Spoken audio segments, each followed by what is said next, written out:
Well, we're going to continue our time together by heading into the book of Luke again this morning. So hopefully you found a Bible nearby.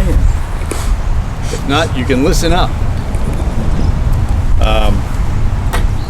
Thankfulness is not something that happens all the time, for sure. We tend to get numb to what we have. The blessings we have become second nature, and it's not till something extraordinary comes around that alerts us to our need to be thankful people. I was down with Caleb at the covered bridge just down the road here. We were running down the road. Actually, he was riding this giant tricycle that I have in the garage, which you can play with afterwards if you'd like. And he wanted to ride his trike down the road, so we went down to the covered bridge. And when we got there, now you got to understand, Caleb is a bird fanatic. He is all about birds. He's always designing a new bird feeder. He's got bird feeders out his window, and he's memorized. I mean, he's a bird aficionado extraordinaire. He's got a lot of information. You ask him about a bird, what's that one? Oh, that's a blue-bellied, left-winged, whatever. I don't even know what they are. So he's very good at it. So we ended up down at the covered bridge, and he saw, I forgot what it was now. What was the name of that bird? Swallow. A tree swallow. And we saw one come swooping right by the covered bridge there, and he was like, "Whoa, Gramps, did you see that? That was a tree swallow, native to Canada and whatever." He told me all this stuff, and then he started looking around, and we realized that he was part of a bunch of tree swallows. There were like 15 or 20 of them swooping together and flying around the covered bridge. And then we looked up and we refocused our eyes to the clouds, and there were hundreds of them, hundreds of tree swallows right there at the covered bridge, just swarming and coming down and flying together. And it was like, wow. And we came back up here after standing there for probably 20 minutes, came back up, got the rest of the crowd, went down. They were still there. They're still swarming all around the covered bridge. We don't know whether there was, their stop on the way to home or what it was that they were doing, but hundreds of them. And you could just see the little dude, Caleb. He was like, ah! He was in heaven. He was so happy about it. And he said, "Graham, aren't you glad we came down here?" And I said, "You know what I'm mostly glad about? That I came down here with you. Because you thoroughly, completely, absolutely enjoy what's going on to an extent that I haven't seen in your little face for a long time." He was just ecstatic. So much fun, so happy, so grateful for that event. And I think if I would just walk across the bridge, I probably would have seen the one or two and gone on my way and not even noticed. But because he was tuned to that amazing event, we got to celebrate a fabulous little event that God poured our way. Leprosy is a really tough disease, still around in our world today, still around. And leprosy back in the days of Christ resulted in you being excommunicated from the community. You were not even allowed to hang out with your family. You had to go out to a leper colony outside of town, somewhere in the middle of nowhere, so the people wouldn't have to go by you. And there may have been multiple reasons. It was slightly contagious, but because of the regulations, they were considered unclean by the Old Testament skin regulations. And so they were put out into the edges of humanity. And to get healed from that event was striking for those who were infected by leprosy.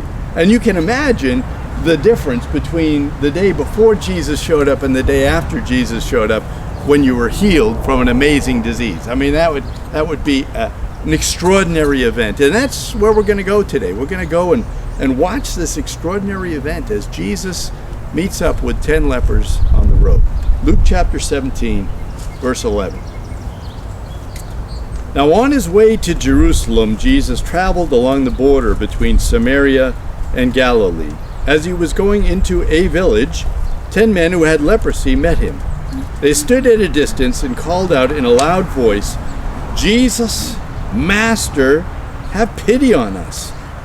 And when he saw them, he said, "Go, show yourselves to the priests." And as they went, they were cleansed. One of them, when he saw he was healed, came back praising God in a loud voice. He threw himself at Jesus' feet and thanked him, and he was a Samaritan. Jesus asked, "Were not all 10 cleansed? Where are the other 9? No, has no one returned to give praise to God except this foreigner?" Then he said to him, "Rise and go. Your faith has made you well." Now, the outside of that story, clearly the one thing that Jesus points out is that there was less thankfulness for the other 9. Where are they? Where are the rest of the team? Only one guy comes back to say thanks? Well, that seems kind of lame. Where are they? So one might ask the question, where indeed are they? So let's assume that you've been exiled out of your community for your life, basically. Maybe you're 40 years old and you've been out there for 40 years in the wilderness because you can't hang out with your family. Or maybe you're 40 years old and you lived the first 20 before you got leprosy, and so you married a lovely lady and you had a child, and then you got leprosy and they kicked you out of the commune. So there you are in the woods, in the wilderness, and you finally get healed. What would be the first thing you want to do? I'm going home, baby. I'm going home. So these guys are healed and they want to go back to their houses. It's understandable that they want what they chased after, as far as we know. Now, okay, they might have gone back to the priest first, which is what Jesus told them to do, and that was their job, to go to the priest. That's what Jesus gave them directions to do. Why did only one of them turn around? Why did the Samaritan turn around? Jesus' point here, I think, is a thankful heart needs to be followed up with some action. A thankful heart needs to turn out to be a return to the Master, to the one who healed, to the one who gave you the blessing, whatever that blessing was. We can be grateful without being thankful. See the little difference there? I think all the lepers were grateful. They were like, wow. But only one of them went back to the Lord himself and said, thank you. Thank you, Lord. I know it's you. I know it's because of you. I know it's because of your touch of my world that I am changed, that I have a hope and a future. It's because of you, Jesus, that things are good in my world. It's because of you, Lord.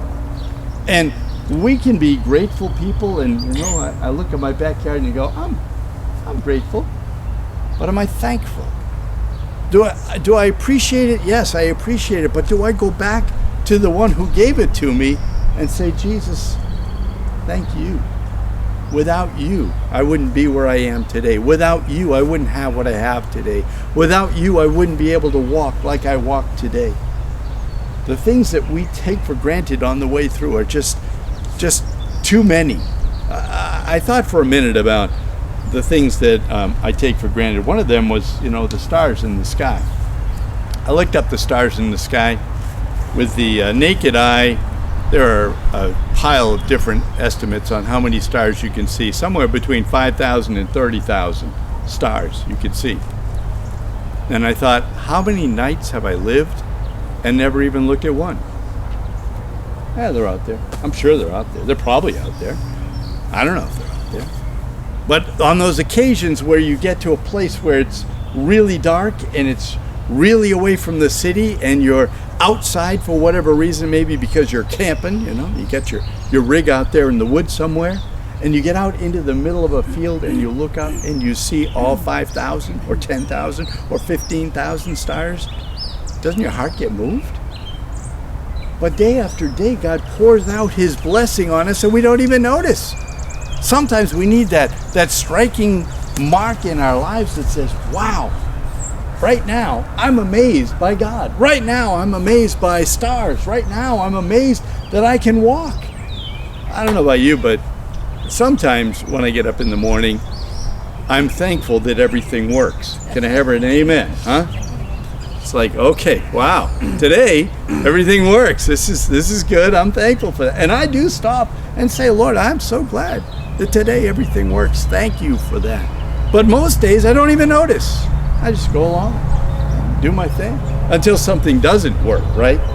And then you stop. Lord, I need your help. We need God in our lives every day. We need thankful hearts every day. We need to go back to the Master all the time. And it shouldn't take a catastrophic event to drive us to the place of Jesus. That story is kind of exciting at the beginning here. He's on his way to Jerusalem. Do you know why he's going to Jerusalem? He's going to die. We're closing in on the end of his ministry here. He's heading to Jerusalem to give his life away. And as he walks down through, he's going between Samaria and Galilee. Between Samaria and Galilee. It's an interesting place to be. Did you notice the name of the town? Oh yeah, because there is no name of the town. He's going, we don't even know where he is. He's just walking between here and there on his way to Jerusalem in the no man's land where God, his Father, called him to be. Because it was a divine appointment there. There were 10 lepers that he needed to deal with. He was on this unusual journey on the way through. Called by his dad, I'm sure, to take this path. Not that path, we're going to take this path. And on my way through life, I think sometimes I forget to ask God, which path do you want me on? But Jesus here is following his Father's path. He goes down through Samaria, he gets to this place, and the lepers are standing off at a distance, and they're yelling at Jesus. That was their job anyway, right? Do you remember what they called out when you were a leper in the day of Christ? Unclean! So they're yelling out. There's a pile of them. There's 10 guys together. It's probably part of a leper colony real nearby. They're all out there on the street corner, maybe begging, hoping for somebody to give them some food on that road that they're traveling along. And you see that happening even in our places, right? In Nashua, you can see them standing on the side of the road hoping to get some money. So you can imagine a pile, 10 lepers standing there, deformed, hard to look at, difficult people.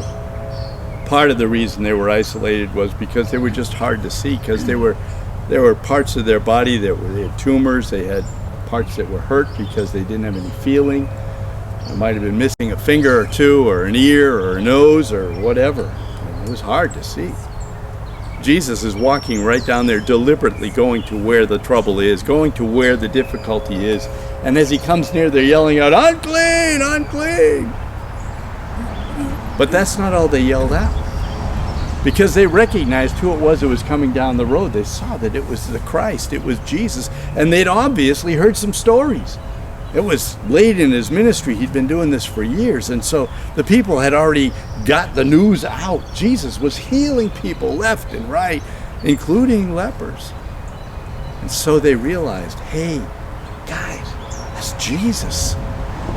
And so they yelled out again, and what did they say? Jesus, Master. They recognized Christ as the one who was in charge. He was the boss. This term could be for, servants and masters. It could be for the one who was in charge of everything. Perhaps they understood him as the king of the universe, the designer of all things, the one who could put me back together. I'm broken. Jesus, Master, you can do this. I believe, I believe, I believe. Come and heal us, Jesus. And Jesus looks up. I love that little part there. He looks up. He notices them. He sees them. Jesus seeing them. Can you imagine Jesus looking you in the eye today? Comes rolling down the sidewalk and we recognize him, maybe. He comes rolling down the sidewalk and we go, Jesus, come and join us. We're worshiping. And he turns around and he looks and he catches you right in the eye. I don't know about you, but I'd be like, hey! I'd probably start crying. I think I would just start crying. You can imagine the leper's excitement. The guy who does the healing, we can't go into Jerusalem, we can't go into the city, we can't go find him, we can't chase down in the crowds. Here we are stuck on the outskirts of reality, outskirts of humanity. Nobody wants to talk to us, and Jesus is coming by my house today. Master, have mercy. Jesus looked and said, yes. Yes.